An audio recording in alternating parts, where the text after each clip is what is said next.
नमस्कार, city news Bareilly में आपका स्वागत है। मैं हिना खान। आइए चलते हैं आज के समाचारों की ओर। लोकसभा चुनाव के दौरान शहर में आने वाले वीवीआईपी नेताओं की सुरक्षा करेगी स्पेशल फोर्स, डीआईजी ने दिए आदेश।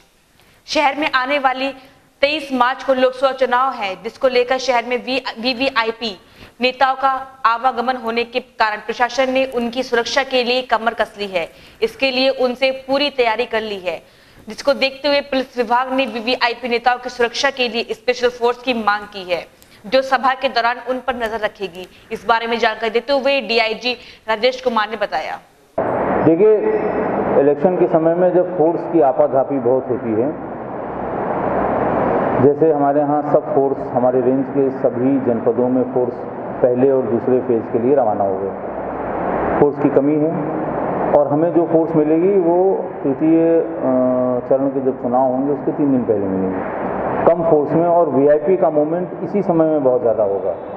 पहले फेज़ में जैसे ही ख़त्म हो जाएगा चुनाव प्रचार, उसके बाद लोगों का आना दूसरे फेज़ और तीसरे फेज़ में शुरू होगा, और जब दूसरे फेज़ का ख़त्म हो जाएगा तो सारी भीड़ तीसरे फेज़ के ज़िलों में आएगी। ऐसे में वीआईपी सुरक्षा सबसे महत्वपूर्ण बिंदु होगा इलेक्शन के समय में। क्या उपाय किए जा रहे हैं? देखिए, इसका तो इसकी एसओपी बनी हुई है, क्या क्या किया जाना है।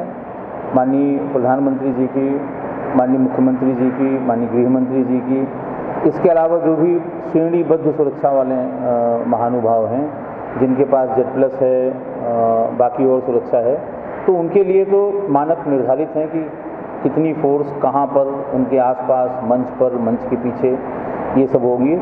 इसके अलावा माननीय प्रधानमंत्री जी की अगर कोई विजिट होगी हमारे रेंज के किसी भी ज़िले में, तो उसमें एसपीजी की सुरक्षा जो उनको सुरक्षा घेरे में रखती है। उसके अलावा हमारे यहाँ एटीएस के कमांडोज रहेंगे, जो स्नाइपर होते हैं, बहुत अच्छे स्नाइपर होते हैं, उनकी ड्यूटी होती है। माननीय मुख्यमंत्री जी अगर आते हैं चुनाव प्रचार में तो उनकी सुरक्षा के मानक अलग हैं, उनके लिए भी हम रूफ टॉप की ड्यूटी लगाते हैं। रोड में जहाँ वो जाएंगे वहाँ हम उनकी सुरक्षा करेंगे। लेकिन इसके साथ साथ ही माननीय चुनाव आयोग के जो दिशा निर्देश हैं कि जो भी वीआईपी चुनाव प्रचार के लिए आ रहे हैं उनको क्या क्या सावधानियां बरतनी हैं, ताकि जो निर्वाचन का कार्य है वो बाधित न हो और निर्वाचन में लगे हुए लोगों पर कोई आरोप प्रत्यारोप न लगे कि वो किसी पार्टी विशेष, किसी व्यक्ति विशेष, किसी नेता विशेष के लिए कुछ ज़्यादा कर रहे हैं। सबके लिए समान रूप से व्यवस्था की जाएगी और सबके लिए समान रूप से सुरक्षा मुहैया कराई जाएगी। मंगलवार को नवाबगंज में होंगे अमित शाह। सुरक्षा व्यवस्था को लेकर प्रशासन ने की पूर्ण तैयारी। 2019 लोकसभा चुनाव को लेकर भारतीय जनता पार्टी के अमित शाह नवाबगंज में सभा को संबोधित करने आ रहे हैं, जिसको लेकर प्रशासन ने तैयारियों को पूर्ण कर लिया है। उनकी सुरक्षा को देखते हुए क्षेत्र में सभा के दौरान सभा स्थल पर पुलिस टीमों व स्पेशल फोर्स की तैनाती की जा रही है। इसके बारे में जानकारी देते हुए डीआईजी राजेश कुमार पांडे ने बताया।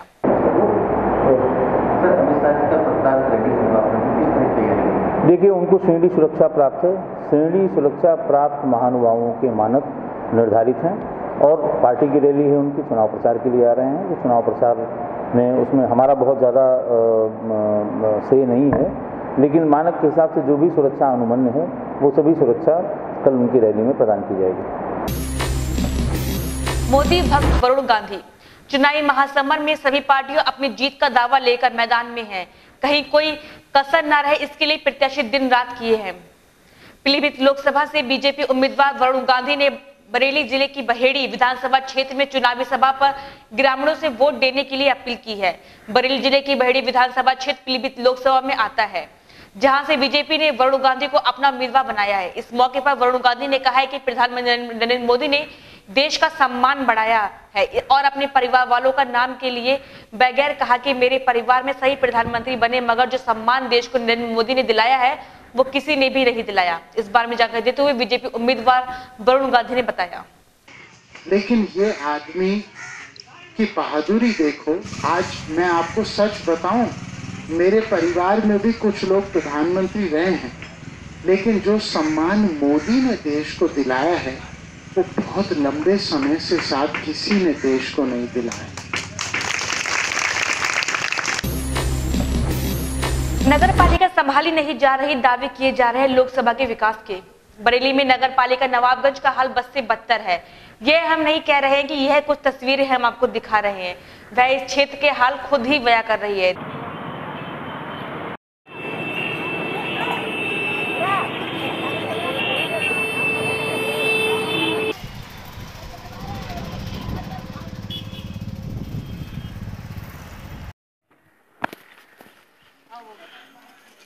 यहाँ से बना लो, ये जल्दी दिखा दो पोल। देश में लोकसभा चुनाव का दौर है। अधिकांश प्रत्याशी जनता को लुभाने, वादे कर अपनी जीत दर्ज कराने में जुटी है। ऐसा ही हाल बरेली की 25 लोकसभा का है, जहां से प्रगतिशील समाजवादी पार्टी के प्रत्याशी समन ताहिर चुनाव मैदान में है। उनका दावा है कि वह विकास के कार्यों को लेकर चुनाव मैदान में है। तो वहीं दूसरी ओर हम आपको नवाबगंज के अध्यक्ष प्रगतिशील समाजवादी पार्टी की प्रत्याशी की मां शहला ताहिर है, जो 2 बार नवाबगंज नगर पालिका के अध्यक्ष रह चुकी हैं और उन्हीं के क्षेत्र में हाल बद से बदतर बना हुआ है। वहीं सरकारी बोर्डों पर कुछ नेताओं के फोटो पर पेंट कर दिया गया है, लेकिन नगर पालिका अध्यक्ष के दबंगे के चलते नगर पालिका के कर्मचारियों ने उन बोर्डों पर अपने अध्यक्ष को छुपाना उचित नहीं समझा।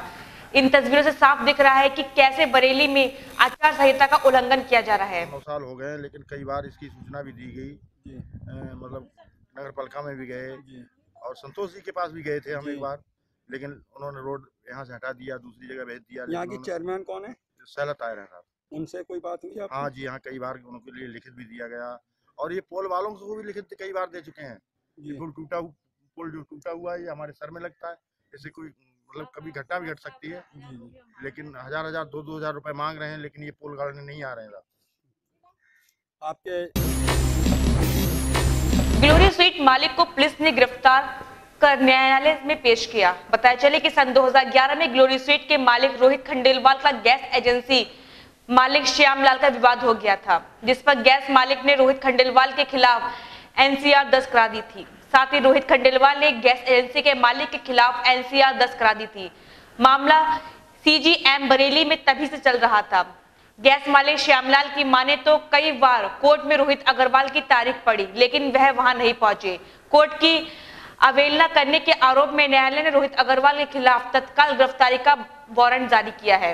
कोतवाली पुलिस ने न्यायालय के आदेश पर तुरंत ही ग्लोरी स्वीट के मालिक रोहित अग्रवाल को गिरफ्तार कर कोर्ट में पेश किया। इस बारे में ग्लोरी स्वीट के मालिक रोहित अग्रवाल ने बताया। गार्डन पे इधर पीछे रोज ढूंढ रहे थे आप, जो आपका पुराना वाला घर है वहाँ पे।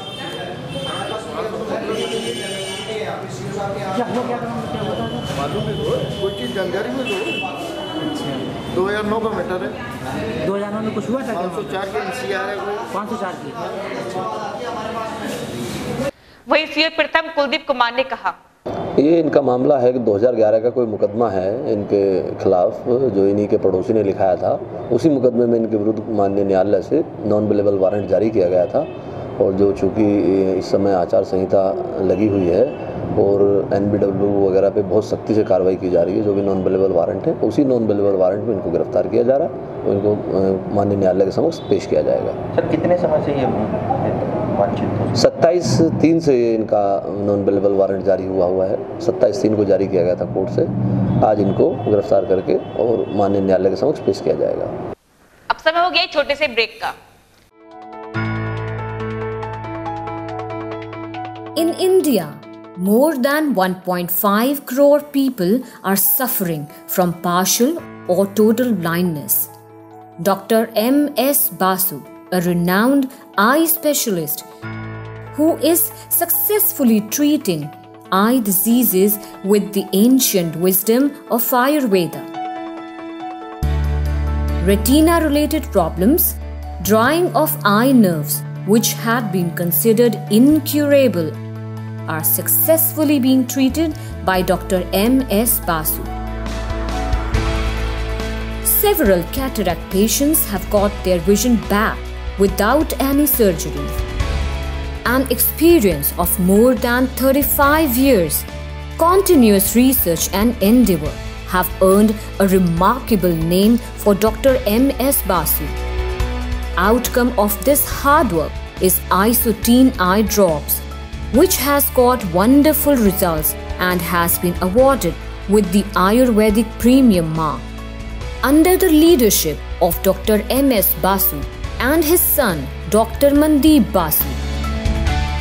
Dr. M.S. Basu Super Speciality Ayurvedic Eye Hospital has started a movement to eradicate blindness from human race. Thousands of patients coming from all over the world for their eye treatment are living examples of it. जिस प्रकार से दुनिया को polio से मुक्त किया गया है, उसी प्रकार से मेरा सपना है कि दुनिया को अंततः मुक्ति दिलाई जा सके। हमारा उद्देश्य है, जो ईश्वर ने हमको इतनी बड़ी चीज़ दी है, तो उसको हम चाहते हैं कि उसको प्रोपार करते हुए दुनिया को उसका लाभ पहुँचाएँ। For these extraordinary achievements, Dr. M.S. Basu has been proclaimed with several prestigious awards. Dr. M.S. Basu has given a light of hope in thousands of eyes.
Rakshpal बहादुर संस्थान समूह की अधिशासी अध्यक्षा श्रीमती वीना माथुर के अथक प्रयास से शिक्षा के क्षेत्र के साथ साथ DR हॉस्पिटल, प्रधानमंत्री जन आरोग्य योजना, आयुष्मान भारत के अंतर्गत पंजीकृत अस्पताल DR अस्पताल में उपलब्ध चिकित्सा विभाग हैं मेडिसिन, जनरल सर्जरी, दूरबीन विधि सर्जरी, स्त्री रोग, बाल रोग, अस्थि रोग, क्रिटिकल केयर, नेत्र रोग, डेंटल सर्जरी, 24 घंटे दवाखाना, 24 घंटे इमरजेंसी, डिजिटल एक्सरे ECG, सामान्य प्रसव ऑपरेशन द्वारा प्रसव के विशेष पैकेज, पैथोलॉजी। अस्पताल में आधुनिक मशीनों द्वारा विभिन्न जांचें भी की जाती हैं। RBMI कैंपस, बदायूं रोड, बुखारा, कांधरपुर रोड, फरीदपुर बाईपास, बरेली। 24 घंटे आपातकालीन मोबाइल नंबर 8475000844। ब्रेक के बाद फिर आपका स्वागत है।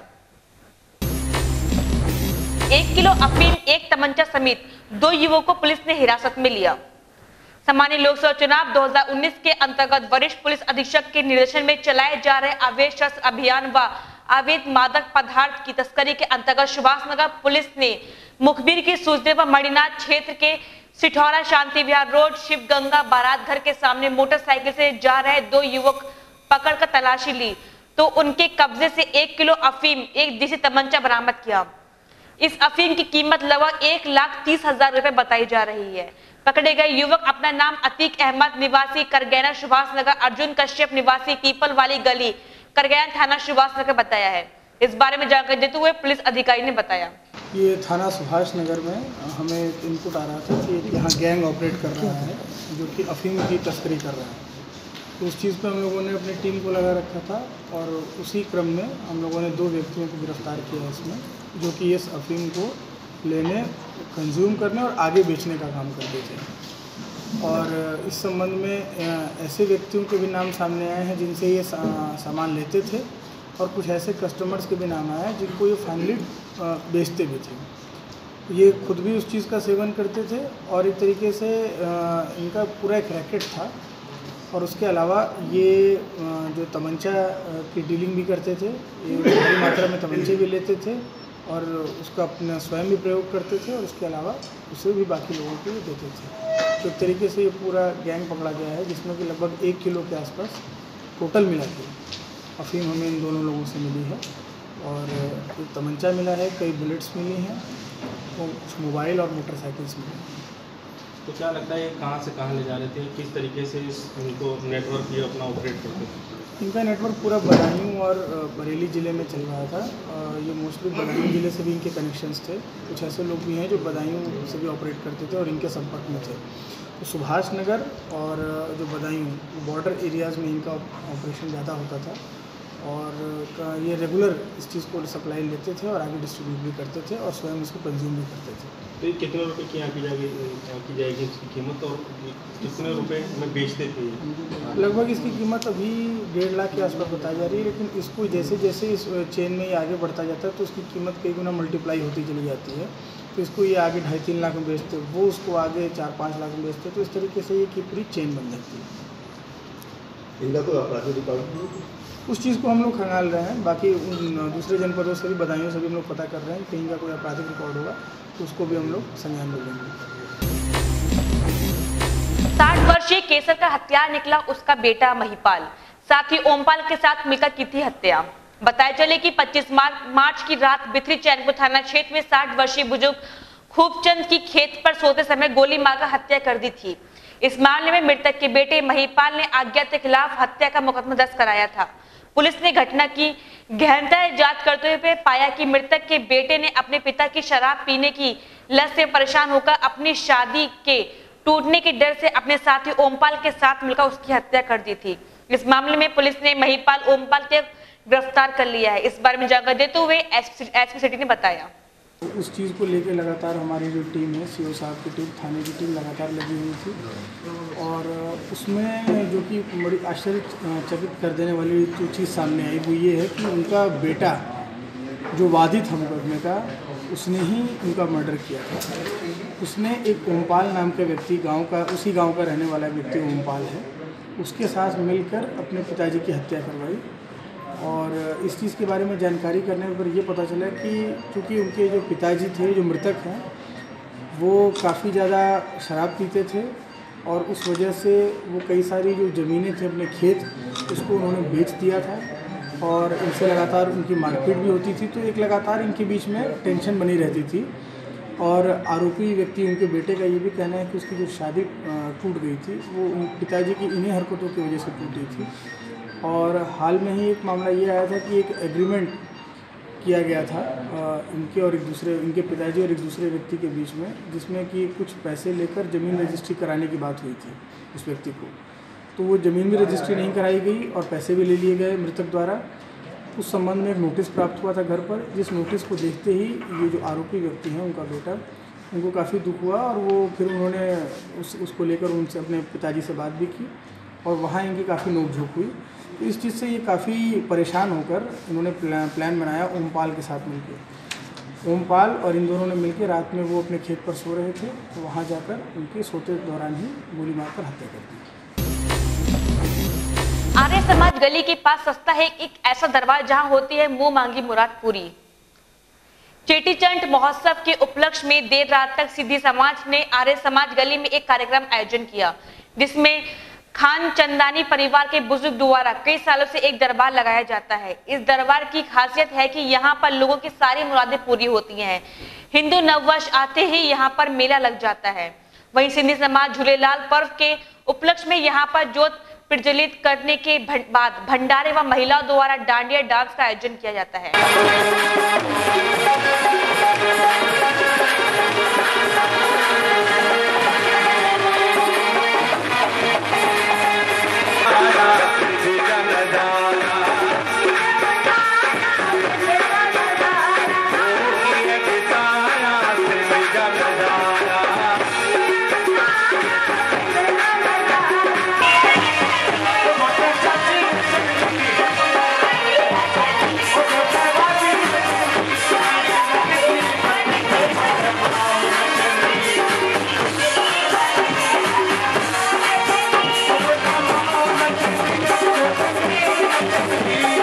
उसके बाद झूलेलाल की आरती होती है और जोत को पवित्र नदियों में प्रवाहित कर दिया जाता है। इस बारे में जानकारी देते हुए सिंधी समाज के महेंद्र टिकियानी ने बताया।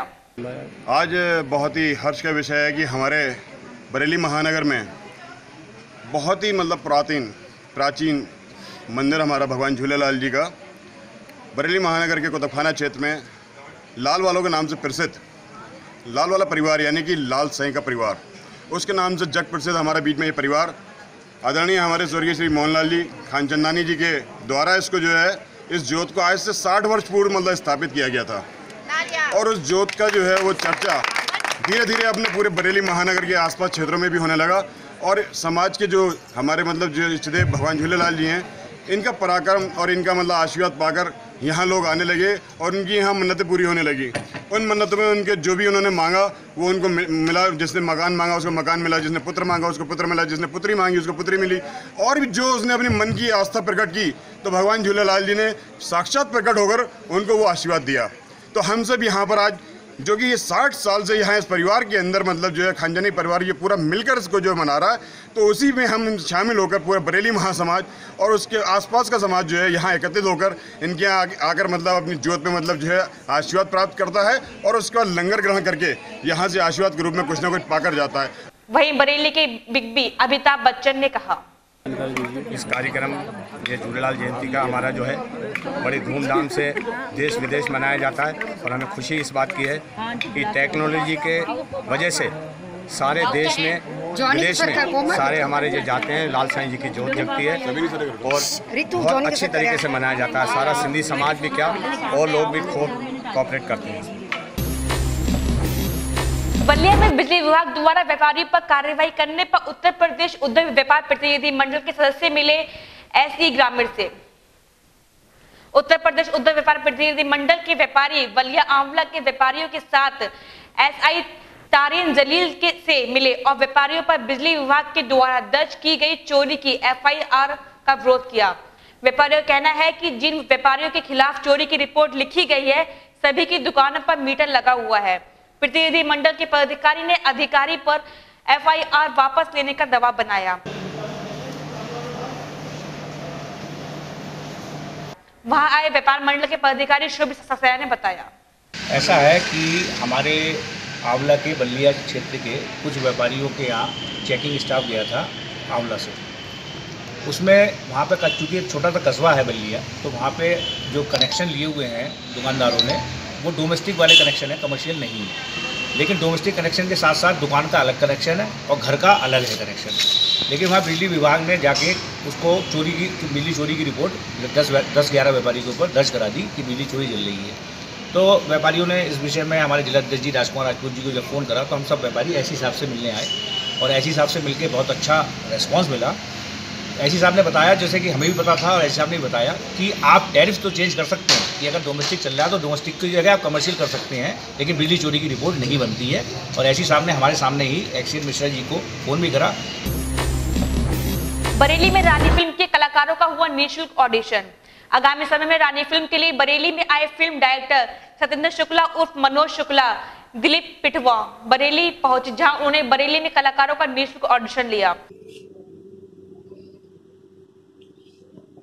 पता नहीं कितनी दूर हस्तिनापुर है, कैसे पहुंचूंगा मैं, जाकर कहूंगा क्या। इस लज्जाजनक पराजय के बाद भी क्यों जीवित बचा हूं मैं, कैसे कहूंगा। कमी नहीं है शब्दों की आज भी, मैंने ही उनको बताया है। किसने पुकारा मुझे, प्रेतों की ध्वनि है ये या मेरा भ्रम ही है। जिसमें डॉन सिंगिंग एक्टिंग के लगभग 100 बच्चों का निःशुल्क ऑडिशन लिया। ऑडिशन ले रहे डायरेक्टर सचिन दिलीप पिटवा ने ऑडिशन का उद्देश्य बताते हुए कहा, बरेली में क्यों आना हुआ, क्या इसके पीछे उद्देश्य? बरेली में तो इसलिए आना हुआ कि एक फिल्म है जिसकी कहानी यूपी को नज़र में रख के लिखी गई है और मनु जी जो कि हमारे बहुत अच्छे मित्र, बहुत अच्छे शुभचिंतक है, जब हमने इस चीज़ों के बारे में इनसे डिस्कस किया तो इन्होंने कहा कि सर इस फिल्म की कहानी चूँकि यूपी बेस्ड है तो आप यूपी में ही आके इसकी कास्टिंग वगैरह करें। और बरेली एक जाना माना शहर है, यहाँ से बहुत सारे अच्छे अच्छे आर्टिस्ट उभर के आए हैं, बहुत सा टैलेंट छिपा हुआ है। तो इन्होंने कहा कि सर हम शुरुआत बरेली से करते हैं और यहाँ हमने ऑडिशन रखा और सच में वाकई में हम लोगों को अच्छे टैलेंट देखने मिले हैं। आज जो मैंने बच्चों को देखा गाते हुए, डांस करते हुए, एक्टिंग करते हुए, तो मुझे लगा कि ये टैलेंट यहाँ से बाहर आना ज़रूरी है, लोगों के सामने पर्दे तक पहुँचना जरूरी है। वहीं मौजूद मनोज शुक्ला ने बताया कि मैं बरेली मंडल के बीसलपुर में रहने वाला हूँ। मेरा मन है कि बरेली के ज्यादा से ज्यादा कलाकार इस फिल्म में काम करें। जानना चाहेंगे क्योंकि आप यूपी में और बरेली मंडल में जी के निवासी हैं और यहाँ तमाम कलाकार जो है उनको एक स्टेज नहीं मिल पा रहा है, उसको लेके क्या आपकी सोसाइटी, आप एक सोसाइटी भी चलाते हैं, तो उसको क्या कहना चाहेंगे सोसाइटी के बारे में? ये सोसाइटी नहीं, हमारी ट्रेड यूनियन है जिसका नाम है भारतीय सिने कर्मचारी संघ। भारतीय सिने कर्मचारी संघ का मुख्य उद्देश्य यही है कि सबसे पहले उत्तर प्रदेश में जो फिल्म की शूटिंग हो रही है तो इसमें हमारे यहाँ के लोकल कलाकारों को, लोकल सिने वर्करों को उसमें कार्य करने का अवसर मिले। आपका कहना है कि कोई भी फिल्म बने उत्तर प्रदेश में आपकी संस्था जो है 30% यूपी के बच्चों को लेने के इच्छुक में, क्या कह उसमें क्या? हाँ बिल्कुल, ये हम लोगों का नियम है कि अगर यूपी में कहीं पर भी शूटिंग हो रही है तो कम से कम यूपी के 30% आपको वर्कर लेने ही पड़ेंगे, चाहे आर्टिस्ट लें चाहे हमारे कोई भी हो, 30% आपको वर्कर लेना ही पड़ेगा। आज क्या रिस्पॉन्स मिला आपको? रिस्पॉन्स बहुत अच्छा मिला। यहाँ बरेली से जो हम लोग चाह रहे थे, जो उम्मीद रख रहे थे, उस उम्मीद से कहीं बेहतर हमको रिस्पांस मिला और जिस उद्देश्य से हम लोग आए वो उद्देश्य भी पूरा होगा। ईश्वर ने चाहा आप लोगों का सहयोग रहा। और एक उद्देश्य हम लोगों का और है कि बरेली भी आने वाले समय में मुंबई की तर्ज पर चित्रपट नगरी के नाम से जाना जाए। यहाँ जो ऑडिशन दिए हैं वो आगे कहाँ तक जाएंगे, क्या? देखिए, हालांकि इसमें कोई दो राय नहीं, जिस तरह बरेली अपने आप में फेमस है, यहाँ पर भी हर घर में एक कलाकार है, अच्छा एक आर्टिस्ट है, बशर्ते उसे तराशने की देर है। करीब 100 बच्चों ने इसमें जो है पार्टिसिपेट किया है। इसमें ऑडिशन के लिए अक्सर देखा जाता है कि जो भी कलाकार आते हैं उनसे फीस ली जाती है, आप लोगों ने कितने फीस ली है? हम लोग इसके खिलाफ हैं, विरुद्ध हैं। हम लोग कोई भी फीस नहीं लेते हैं और जहाँ पर भी अगर कोई इस तरह का ऑडिशन होता है तो हम लोग वहाँ पर रेड मारते हैं और इस तरह की कार्रवाई करते हैं कि कभी भी कोई भी ऑडिशन किसी भी फीस के द्वारा न लिया जाए। ऑडिशन का मतलब ही होता है कलाकारों को एक मंच प्रदान करने के लिए। तो इस तरह से आप लोग भी सहयोग कीजिए। कहीं पर भी अगर ऑडिशन में फ़ीस ली जाती है तो उसके खिलाफ आवाज़ उठानी चाहिए। यहाँ का जो ऑडिशन हुआ बिल्कुल निःशुल्क हुआ है। अब एक विशेष सूचना, सिटी न्यूज़ को आपने मोबाइल के YouTube पर जाकर सब्सक्राइब कर सकते हैं। सिटी न्यूज़ में खबर देने के लिए हमारे संपर्क करें। Phone number 8954961313। ये हमारे कार्यालय पर संपर्क कर सकते हैं। हमारा पता है सिटी न्यूज़ बरेली, निकट गंगाशील हॉस्पिटल, डीडीपुरम, बरेली। समाचार यही खत्म होते हैं। अगले बुलेटिन फिर मुलाकात होगी। नमस्कार।